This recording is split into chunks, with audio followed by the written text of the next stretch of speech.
Halo guys, jumpa lagi dalam channel YouTube Mas Dosen. Oke, pada kali ini kita akan membahas terkait masih mekanika tanah dengan subbahasan yaitu aliran air dalam tanah. Nah, pada subbahasan kali ini nantinya kita akan membahas terkait dengan berbagai macam teori permeabilitas, cara-cara pengujian permeabilitas, kemudian juga teori rembesan aliran air di dalam tanah. Sebelum materi kita lanjutkan, jangan lupa untuk subscribe dulu channel Mas Dosen, hidupkan loncengnya, like, dan komen untuk mendapatkan update video terbaru dari Mas Dosen. Oke, kita lanjutkan. Jadi topik kita kali ini yaitu aliran air dalam tanah dengan subbahasan yang akan kita jelaskan nantinya, yaitu yang pertama dengan pendahuluan terkait dengan teori ini. Kemudian yang kedua adalah permeabilitas dalam tanah. Kemudian yang ketiga adalah uji permeabilitas yang biasa dilakukan untuk mengetahui koefisien permeabilitas yang dilakukan di laboratorium. Selanjutnya yaitu terkait dengan materi rembesan. Kemudian ada permeabilitas tanah yang ada aktual di lapangan, serta nantinya ada studi kasus. Mungkin karena cukup banyak bahasanya akan kita bagi menjadi 2 video, yaitu part 1 dan nantinya menjadi video part 2. Oke, kita mulai sebagai pendahuluan. Bagaimana kita ketahui siklus hidrologi yang umum kita ketahui, bahkan ini sudah kita pelajari sejak tingkat dasar di SD, bahwasanya siklus hidrologi ini merupakan suatu siklus aliran air atau siklus dari perjalanan air mulai dari laut yang ada di sini. Kemudian laut ini karena adanya sinar matahari dia terjadi penguapan atau evaporasi. Nah, evaporasi ini nantinya dia akan naik ke atas awan. Awan ini nantinya akan berkumpul dan terjadi kondensasi atau pendinginan. Nah, setelah terjadi pendinginan, nanti akan terjadi proses presipitasi atau hujan. Nah, proses hujan ini nantinya air-air ini akan berjalan sesuai dengan tempat di mana dia jatuh. Sebagai contohnya, misalkan apabila dia jatuh ke laut, berarti dia akan langsung menjadi air laut. Namun bila dia terjatuh di pepohonan, maka dia akan nantinya terjadi evapotranspirasi atau penguapan kembali akibat adanya penguapan oleh pohon. Bila dia terjatuh di permukaan tanah, di mana permukaan tanahnya tersebut adalah misalkan di lereng, maka akan terjadi semacam runoff atau aliran permukaan. Bila bagian bawah dari permukaan runoff itu ternyata terjadi rembesan atau resapan aliran ke daerah di bawahnya, maka akan terjadi infiltrasi yang dia akan mengalir di dalam permukaan bawah tanahnya.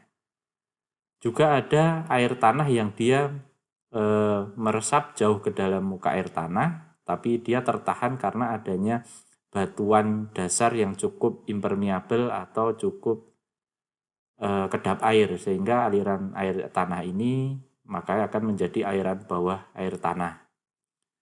Untuk aliran air yang di permukaan tanah tadi, di mana kita ketahui di sini ada muka air tanah yang ditandai dengan garis ini, bila dia berjalan di atas permukaan ini kemudian suatu saat bertemu di aliran permukaan terbuka seperti ini, maka dia akan menjadi mata air dan nantinya menjadi sungai. Sungai ini juga akan terjadi evaporasi ke atas. Nah, lain kemudian juga apabila di sini terdapat lapisan kedap air yang berada di antara dua lapisan yang permeabel atau lolos air. Nah, nanti di sini air ini akan terjebak di dalam atau di atas lapisan kedap air di sini menjadi air tengger. Nah, nantinya air tengger ini bila mempunyai kemiringan dan dia bertemu dengan suatu bidang miring di permukaan yang lebih rendah, dia akan menjadi rembesan mata air. Begitulah proses terjadinya proses hidrologi secara terus-menerus sehingga kondisi aliran air baik di dalam tanah maupun di sungai, laut akan selalu terjaga. Oke, itu mungkin sebagai pengantar materi kita karena kita akan sedikit banyak menyinggung terkait dengan pola pergerakan air yang ada di dalam tanah.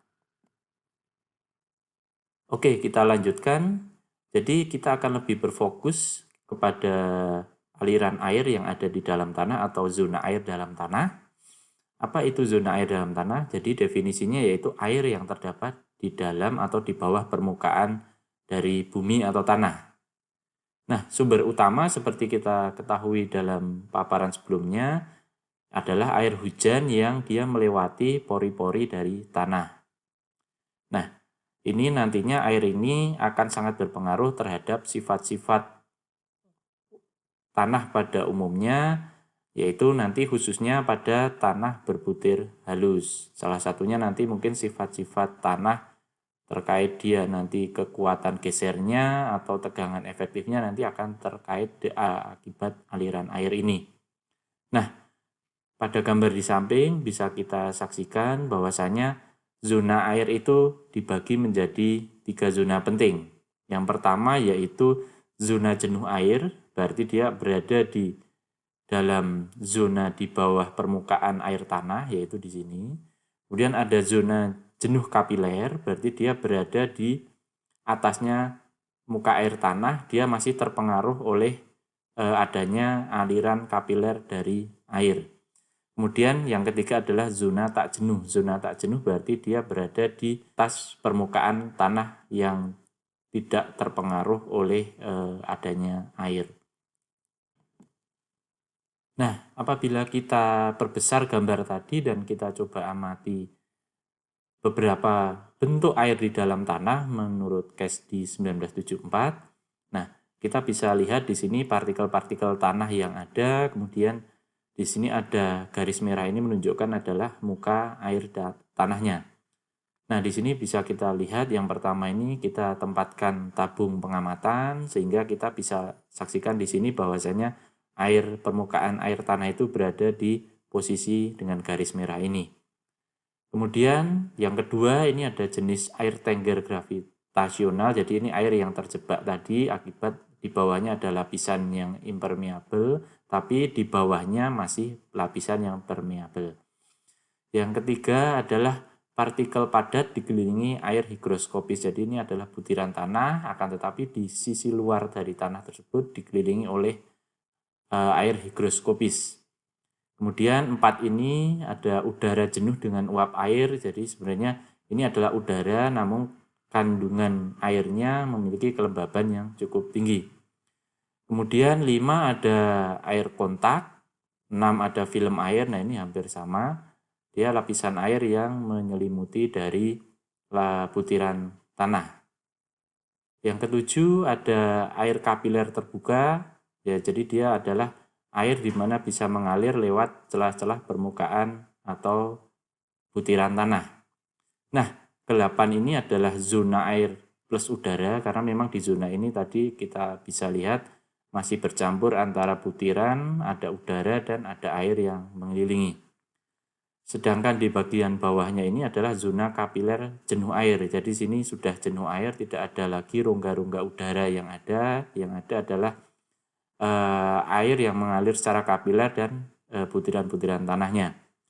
Di 10 adalah zona air tanah. Tentu saja ini zona jenuh air di mana isinya butiran tanah dan air yang kondisinya sudah jenuh.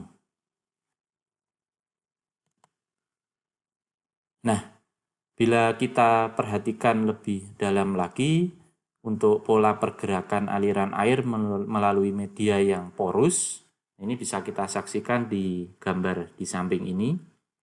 Jadi ini ada suatu tanah, butiran tanah dengan ukuran dan bentuk yang beraneka ragam. Kemudian kita mengalirkan air dari posisinya titik A menuju titik B. Nah, di sini air tidak mengalir mengikuti suatu garis lurus dengan kecepatan yang konstan. Akan tetapi air tersebut mengalir secara berliku-liku. Nah, ini memang kalau kita perhatikan secara makro, nah kita kalau perhatikan tanah ada aliran air dari atas ke bawah, maka dia pergerakannya seperti garis lurus A ke B. Tapi secara mikroskopik, bila kita perhatikan skala-skala mikroskopik, maka sesungguhnya air itu berjalan mengikuti lekuk-lekuk di antara permukaan butiran-butiran tanah yang ada, sehingga jalurnya memang jauh lebih jauh daripada secara makroskopik tadi. Nah, namun demikian, pada persoalan geoteknik, air tersebut dapat diasumsikan mengalir dari A ke B mengikuti suatu garis lurus dengan kecepatan tertentu. Jadi, jaraknya adalah garis lurus, namun yang akan kita kunci atau kita bahas adalah kecepatannya, koefisien permeabilitas dari tanah tersebut. Nah, kira-kira struktur apakah yang membutuhkan analisa aliran air tanah ini? Dalam artian apabila kita mendesain suatu struktur, kira-kira aliran air tanah ini sangat akan berpengaruh terhadap kestabilan struktur kita. Nah, kira-kira apa saja? Nah, yang pertama kita berikan contoh adalah bendung. Nah, dapat kita lihat di gambar ini kita mempunyai struktur konkret dam dengan seat pile di bagian bawah sisi depan ini. Nah, kondisi di sini ada permukaan air dan ini jenis tanah yang ada di bawah struktur adalah pasir. Tentu saja pasir ini adalah material yang mudah untuk meloloskan aliran air, sehingga aliran air yang melewati sisi bawah ini perlu kita perhatikan berapakah kecepatannya, kemudian berapakah debitnya untuk kita bisa mengetahui kestabilan dari suatu bendungan ini. Nah, nantinya dikhawatirkan apabila terjadi aliran yang cukup deras di bagian bawah ini akan terjadi pengikisan atau erosi aliran tanah ke sisi bawah bendung yang akan mengakibatkan bendung ini menjadi kolaps. Yang kedua ada contoh yaitu cover dam atau kiss dam. Biasanya ini kita dalam pembuatan suatu galian untuk pondasi atau dan lain sebagainya, kita membendung suatu sungai atau laut dengan seat pile, wall cover dam. Sehingga setelah ini kita pasang seat pile, kita pompakan airnya, tanah di sisi dalam cover dam bisa kita gali dan kita bangun struktur. Ini sama kasusnya dengan bendung. Ketika ada aliran air melewati suatu material yang lolos air, maka ini akan terjadi proses aliran air. Sehingga ini yang perlu kita perhatikan kalau dalam hal ini selain kestabilan dari struktur seat pile juga adalah kecepatan atau debit aliran air yang akan mengisi dari seat pile. Sehingga kita perlu mempersiapkan pompa dewatering dengan debit yang tertentu yang sudah kita hitung cukup untuk mengalirkan air keluar dari cover dam sehingga pekerjaan struktur kita di dalam cover dam tidak terganggu. Contoh ketiga yaitu bendungan. Jadi di sini ada suatu struktur bendungan di mana biasanya bendungan ini kalau dalam contoh ini menggunakan bendungan jenis timbunan tanah, di sini menggunakan clay. Nah, memang asumsinya dengan penggunaan clay ini adalah impermeable, tapi akan tetapi perlu kita perhatikan juga dalam bendungan ini akan lambat laun terjadi proses rembesan atau piping yang akan menyebabkan apabila kita tidak tangani dengan baik beberapa perlengkapan, misalkan di sini horizontal under drain atau kita siapkan di sini adalah drainase horizontal untuk menangkap rembesan air dari sisi hulu bendungan ke dalam sisi hilir sehingga air tersebut dapat dikontrol untuk melewati drainase ini kemudian dibuang di sisi bawah. Apabila kita tidak, ini akan terus saja akan menyebabkan piping yang akan menggerus sisi dari hilir bendungan. Yang berikutnya ini hampir sama dengan cover dam tadi, tapi biasanya digunakan untuk penggalian misalkan basement ataupun pekerjaan jalan ataupun dan lain sebagainya, di mana di sini tidak menggunakan cover dam.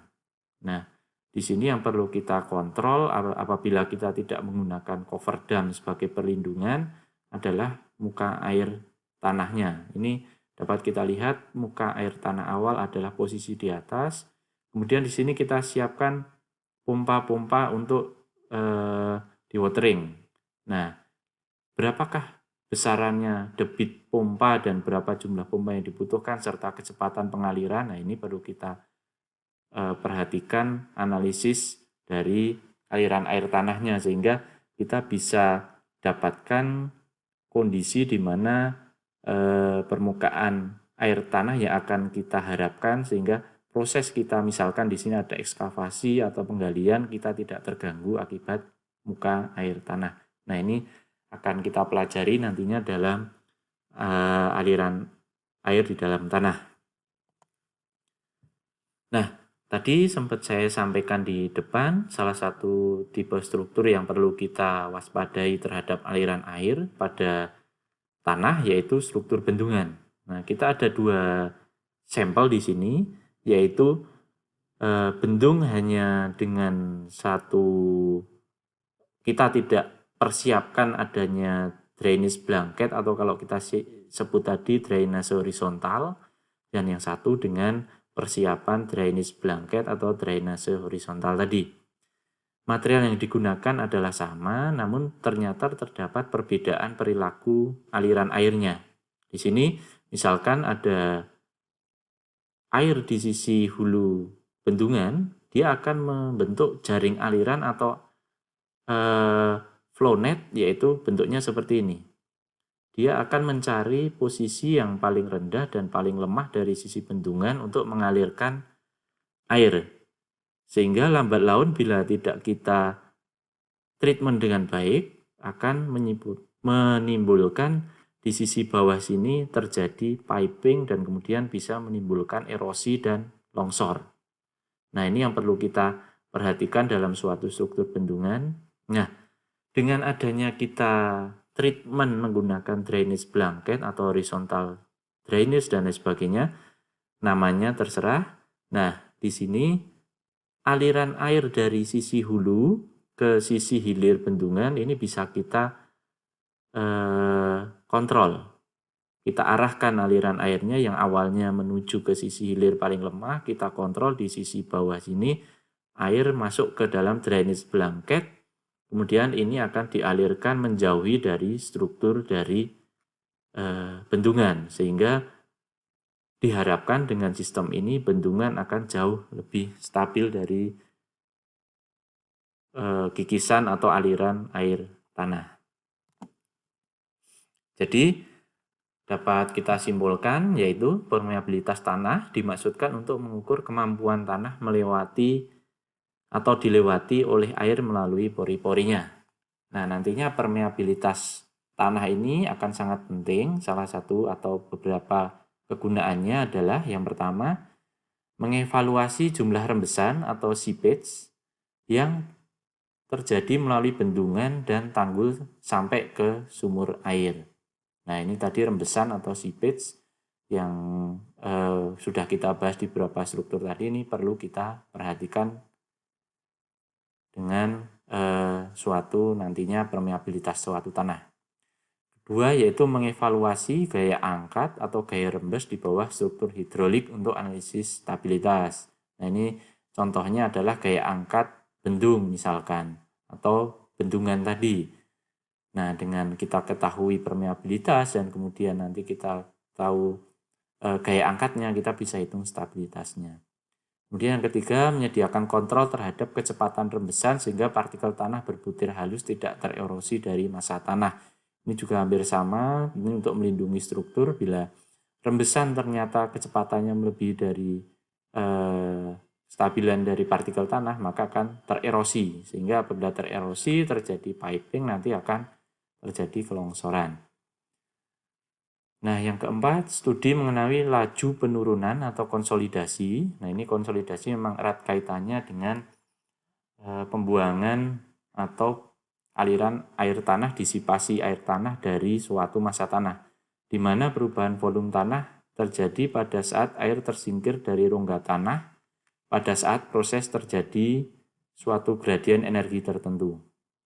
Terus yang kelima yaitu mengendalikan rembesan dari tempat penimbunan bahan limbah dan cairan sisa yang mungkin berbahaya bagi manusia. Ini misalkan di TPA, nah untuk desain TPA itu juga harus diperhatikan supaya aliran limbah dari sampah tidak mengganggu lingkungan dan masyarakat sekitar. Oke, kita lanjutkan untuk pembahasan mengenai aliran air dalam tanah. Ini biasanya kita mengacu pada hukum Darcy. Jadi, kasus aliran air melalui pori-pori tanah itu dianggap sebagai aliran yang laminer, di mana kecepatan alirannya tersebut proporsional terhadap kemiringan atau gradien hidroliknya, atau kita berikan dalam rumus persamaan V sama dengan K dikalikan I, di mana K ini adalah koefisien dari permeabilitas, kemudian I ini adalah kemiringan atau gradien hidroliknya. Nah, kita lihat di sini dalam suatu percobaan ada dua perbedaan tinggi muka air tanah, yaitu delta H, sehingga apabila air ini melewati suatu material tanah dengan luasan A, kemudian panjangnya L, di mana kecepatan aliran air awal itu dianggap selalu konstan, jadi VA sama dengan V, nanti setelah aliran itu melewati suatu tanah, dia juga akan dianggap sebagai aliran yang konstan, VD sama dengan V. Sehingga bila kita jadikan dalam rumusan untuk menghitung jumlah air yang mengalir melalui suatu penampang dengan luas A, maka Q sama dengan V kali A. V adalah kecepatan aliran, A adalah luasan bidang tanah. V di sini kita masukkan tadi adalah koefisien dari aliran atau permeabilitas dikalikan gradien hidroliknya, kemudian dikalikan luasan dari sampel tanah. Atau dalam kata lain bisa kita sampaikan K sama dengan gradien hidrolik adalah delta H, perbedaan ketinggian, dibagi dengan panjang dari sampel tanah yang ditinjau dikali luasannya. Sehingga rumus inilah yang nantinya akan banyak kita pakai untuk menghitung besarnya aliran air di dalam tanah. Nah, jadi tadi disampaikan Q adalah jumlah air yang mengalir melalui penampang dengan luas A dan berbanding lurus dengan konstanta K. Nah, konstanta K ini adalah Darcy Coefficient of Permeability atau lebih dikenal adalah koefisien permeabilitas. Baik, kita lanjutkan. Kita sebelum beranjak ke lebih jauh, kita akan bahas sedikit mengenai gradien hidrolik. Nah, ini kita ambil menurut persamaan Bernoulli bahwa total tekanan pada suatu titik di bawah air itu kita simbolkan H adalah dengan rumusnya yaitu P dibagi gamma W ditambah V kuadrat dibagi 2G ditambah dengan Z.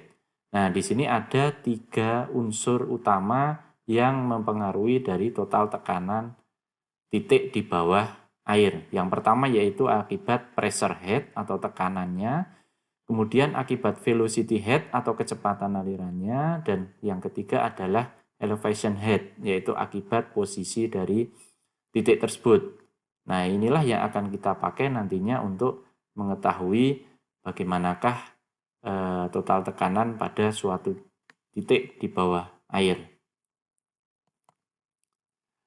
Nah, apabila nilai V kuadrat kita anggap sangat kecil karena aliran tadi laminer. Nah, apabila kita anggap nilai V kuadrat ini sangat kecil karena aliran tadi berupa aliran laminer, yaitu kita anggap sebagai 0, maka total tekanan hanya berpengaruh atau dipengaruhi oleh adanya pressure head dan elevation head. Bisa kita tuliskan dengan persamaan seperti ini.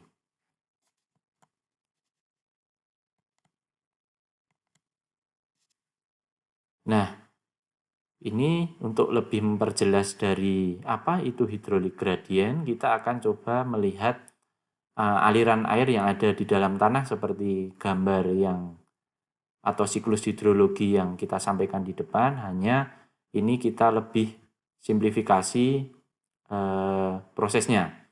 Jadi ada suatu aliran air dari sisi atas permukaan yang mengalir dari titik A menuju titik B, di mana di sini kita mempunyai suatu ketinggian dari titik A yaitu adalah HA dan ketinggian di titik B adalah HB, sehingga terdapat perbedaan ketinggian yaitu sebesar delta H. Sehingga air ini karena ada beda tinggi atau potensial maka dia akan mengalir. Nah, selain itu panjang aliran ini kita sebut sebagai L. Nah, makanya untuk mengetahui dari gradien hidrolik, maka akan kita masukkan rumus Bernoulli tadi ke dalam persamaan berikut. Jadi, beda tinggi atau head loss tadi adalah delta H, yaitu pengurangan dari tinggi air di titik A atau HA dikurangi tinggi air atau tekanan di titik B atau HB. Sehingga apabila kita masukkan ke dalam rumus tadi, PA dibagi gamma W ditambah ZA dikurangi PB dibagi gamma W ditambah ZB. Nah, di sini kita bisa ketahui bahwasanya yang dimaksud dari hidrolik gradien atau gradien hidrolik suatu aliran adalah kita simbolkan dengan I, dia adalah perbandingan dari head loss dari selisih titik tinggi tekanan di titik A dan titik B dibagi dengan panjang aliran dari air tersebut. Nah, ini bisa kita lihat sehingga bila kita perhatikan di sini karena ada tinggi perbedaan ini, sehingga di sini air bisa keluar. Ini dalam hal ini berarti dia kasus sumur artesis. Kenapa sumur artesis bisa keluar dengan atau tanpa kita pompa dengan kekuatan dia sendiri, karena memang di sini ada perbedaan tekanan yang menyebabkan air tersebut melewati aliran ini sehingga pada titik di artesian well ini akan keluar. Nah, bagaimanakah kita menghitung koefisien permeabilitas yang kita sampaikan di depan tadi atau kita simbolkan dengan K tadi supaya kita bisa gunakan nantinya untuk analisis struktur di lapangan atau pada saat desain. Nah, permeabilitas ini secara definisi yaitu suatu ukuran dari kemampuan tanah mengizinkan aliran fluida untuk melaluinya. Jadi kemampuan tanah dalam mengalirkan aliran fluida, lebih simpelnya seperti itu. Prosedurnya di laboratorium yang sudah banyak dilakukan dan sering dilakukan yaitu dengan alat permeameter. Itu ada dua metode, yaitu yang pertama constant head test dan falling head test. Ini nanti ada perbedaan penggunaan dari constant head maupun falling head terkait dengan kemampuan tanah dan ukuran butiran mengalirkannya. Derajat permeabilitas ditentukan dengan memberikan tekanan hidrolik yang berbeda pada penampang contoh tanah yang jenuh atau saturated dan mengukur besaran aliran air tersebut. Sebenarnya simpel cara pengujiannya yaitu hanya diberikan tekanan hidrolik akibat air ke dalam suatu contoh tanah yang jenuh, kemudian kita mengukur berapakah besaran aliran air tersebut. Nah, yang pertama kita gunakan adalah uji tinggi konstan atau constant head test. Pengujian ini diperuntukkan pada tanah yang memiliki permeabilitas tinggi, yaitu contohnya tanah berbutir seperti pasir. Untuk tes dengan cara constant head test, yaitu banyaknya air yang mengalir lewat contoh tanah ditampung dalam gelas ukur. Jadi ini ada suatu sampel tanah, biasanya adalah tanah berbutir seperti pasir, dia harus saturated atau terendam, kemudian kita alirkan air dengan adanya di sini perbedaan tekanan H ini, maka air akan mengalir ke sisi bawah dan keluar melalui corong ini. Nah, di sini kita siapkan suatu gelas ukur untuk mengukur aliran air tadi. Nah, nanti waktu yang diperlukan untuk mengumpulkan air tersebut dicatat. Nah, jadi ini nanti air dicatat sampai berapa penuhnya. Perlu diingat bahwa pada konstan Heytes, tinggi muka air di atas contoh tanah diusahakan supaya dia tetap. Jadi ini kita usahakan inlet dari air ini mengisi air di sisi atas ini harus konstan.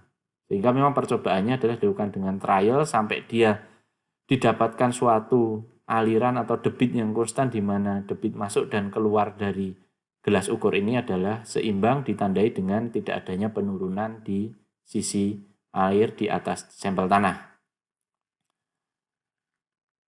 Setelah kecepatan aliran di dalam pipa konstan, maka air dikumpulkan dalam gelas ukur selama waktu yang diketahui. Volume total air yang terkumpul dapat dinyatakan sebagai berikut, yaitu Q. Q adalah luasan dikalikan kecepatan dikalikan waktu. Nah, kita ketahui tadi bahwasanya kecepatan adalah koefisien permeabilitas dikalikan gradien hidroliknya. Jadi bisa kita tuliskan A kalikan K kali I kali dengan T. Atau dalam kata lain bisa kita tuliskan juga Q sama dengan A kali K.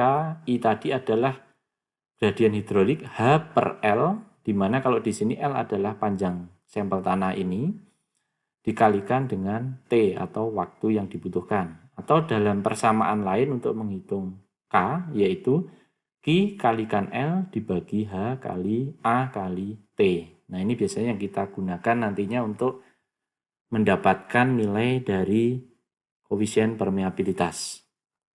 Juga yang perlu diperhatikan di sini untuk pengujian jangan dilupakan adalah adanya filter batu berpori atau batu berporus, sehingga sampel tanah ini diharapkan ketika dialiri oleh air dia tidak lolos atau tidak tererosi keluar dari sampel yang diuji. Oke, untuk yang kedua yaitu uji tinggi jatuh atau falling head test. Nah, ini pengujian ini diperuntukkan untuk tanah dengan koefisien rembesan yang kecil atau tanah berbutir halus, di mana apabila menggunakan metode yang tadi tinggi konstan akan menghasilkan pengukuran yang kurang akurat karena kecepatannya sangat kecil. Nah, ini sampelnya seperti ini, setting alat pengujiannya. Jadi di sini sama, contoh tanah, kemudian kita apit dengan filter batu berpori. Nah, di sini perbedaannya adalah kalau tadi dialirkan air hingga konstan, di sini kita mempunyai pipa tegak yang kita isi nantinya juga dengan air, sehingga nanti kita juga hitung aliran air tersebut yang lewat pipa tersebut nantinya akan berkurang seiring dengan air yang terbuang dari pipa di sini nanti, sehingga kita dapatkan tinggi permukaan awalnya berapa, kemudian tinggi permukaan air akhir berapa. Nah, itu yang akan kita catat. Prinsip pengujian ini yaitu dengan menggunakan persamaan kontinuitas, di mana jumlah air yang masuk sama dengan jumlah air yang keluar, atau volume air yang melalui contoh tanah pada suatu waktu T nantinya dapat dinyatakan sebagai berikut. Tadi Q sama dengan K kali H dibagi L kali A, ini gradien hidrolik, sama dengan adalah minus A. A di sini adalah luas penampang pipa tegak atau pipa inlet tadi, dikalikan perbedaan ketinggian yang terukur dibandingkan dengan perbedaan waktu yang terjadi saat pengukuran yang dilakukan. Dengan menggunakan persamaan tadi, kita akan coba integrasikan di sisi kiri persamaan tadi dengan suatu nilai batas T dari 0 sampai dengan T sama dengan T. Kemudian sisi kanan juga diintegrasikan dengan batas yaitu nilai H sama dengan H1 dan nilai H sama dengan H2. Sehingga hasilnya kita dapatkan bahwasannya T sama dengan A kali L dibagi A besar kalikan K log E H1 per H2. Atau kalau kita tuliskan untuk mencari persamaan permeabilitas, koefisien permeabilitas K sama dengan 2,303 dikalikan A kecil kalikan L dibagi A besar kalikan T log 10 H1 per H2. Ingat, A kecil adalah luas dari pipa tegak, sedangkan A besar adalah luas dari sampel tanah. Nah, untuk contoh studi kasus dan perhitungan dari penggunaan rumus ini akan kita sampaikan nantinya di part kedua dari video ini. Jadi jangan lupa untuk tonton juga part 2-nya. Oke, kita lanjutkan. Jadi untuk pengujian baik constant head test maupun falling head test tadi itu terdapat pengaruh dari temperatur yang mempengaruhi dari koefisien permeabilitas. Ya, ini karena kaitannya adalah temperatur ini mempengaruhi viskositas dari air atau media air yang mengalir. Jadi, koefisien rembesan merupakan fungsi dari berat volume dan kekentalan atau viskositas air, yang artinya merupakan fungsi juga dari temperatur selama percobaan dilakukan. Ini bisa kita lihat di dalam tabel, di mana pada saat suhu semakin tinggi, maka viskositas atau kekentalan dinamiknya dia akan menjadi turun. Untuk kerapatannya, dia juga akan menjadi turun, sehingga apabila dalam suhu tinggi tentu saja kecepatan pengalirannya nantinya akan semakin tinggi. Nah, ini adalah rumus yang kita gunakan untuk menghitung koefisien permeabilitas suatu tanah yang terpengaruh oleh suhu akibat perubahan kekentalan viskositas dari media air tersebut. Nah, di sini ada keterangan bahwasanya KT1 adalah koefisien rembesan pada temperatur 1 dan KT2 adalah koefisien rembesan pada temperatur T2. Mu T1 berarti dia kekentalan air pada temperatur T1, mu T2 adalah kekentalan air pada T2. Sedangkan gamma W ini adalah berat volume air pada temperatur baik T1 dan T2. Nah, penggunaannya seperti apa? Kita akan coba lihat. Nah, untuk memudahkan, maka harga K itu biasanya dinyatakan pada suatu temperatur standar. Di sini adalah 20 derajat Celcius dan berat volume air selama percobaan dianggap adalah tetap. Sehingga gamma WT1 sama dengan gamma WT2. Sehingga persamaannya menjadi koefisien permeabilitas pada suhu 20 derajat Celcius adalah perbandingan dari kekentalan atau viskositas air pada suhu 20 derajat Celcius dibagi kekentalan air pada suhu yang kita tinjau pada pengujian dikalikan koefisien permeabilitas pada suhu yang kita tinjau pada saat pengujian. Nah, di sini ada beberapa tabel variasi kekentalan untuk kita jadikan acuan pada saat pengujian. Jadi yang kita jadikan acuan adalah suhu standar air 20 derajat. Di sini kekentalannya kita anggap perbandingannya adalah 1. Sehingga nantinya kita bisa hitung untuk suhu-suhu yang lain dengan data yang ada pada tabel ini untuk menentukan kekentalan kita pada saat pengujian. Nah, selain dengan menggunakan rumus-rumus pengujian laboratorium yang kita sampaikan tadi, ini ada beberapa penelitian dari ahli terkait dengan koefisien permeabilitas atau koefisien rembesan. Di sini adalah beberapa hubungan empiris, namun pada penggunaannya tentu saja harus disesuaikan dengan batasan yang dilakukan pada saat rumus empiris tersebut diturunkan. Misalkan di sini ada Hazen 1930, beliau mengungkapkan bahwasannya K sama dengan suatu konstanta C dikalikan D10 kuadrat. Rumus ini hanya berlaku untuk tanah pasir dengan ukuran butir yang merata, yaitu koefisien keseragaman kecil, di mana C adalah suatu konstanta yang bervariasi dari 1 sampai 1,5. Kemudian D10 adalah ukuran diameter efektif 10% pada kurva distribusi tanah. Satuannya adalah milimeter. Yang kedua, dari Casagrande, dia spesifik untuk rembesan dari tanah pasir bersih yang halus sampai dengan agak kasar. Rumusnya adalah K sama dengan 1,4 E kuadrat kalikan K 0,85. K adalah koefisien rembesan pada angka pori E, kemudian K 0,85 adalah koefisien rembesan yang bersesuaian dengan angka pori 0,85. Jadi memang spesifik juga. Nah, yang ketiga disampaikan oleh Kozeni dan Karman. Ini terkait dengan rembesan dari tanah pasir bersih yang halus sampai dengan agak kasar, hampir mirip Casagrande, tapi dia memberikan suatu rumusan empiris tersendiri, yaitu K sama dengan C1 dikalikan E pangkat 3 dibagi 1 plus E, di mana koefisien C1 ini adalah C2 kalikan D10 pangkat 2,32 kalikan CU pangkat 0,6.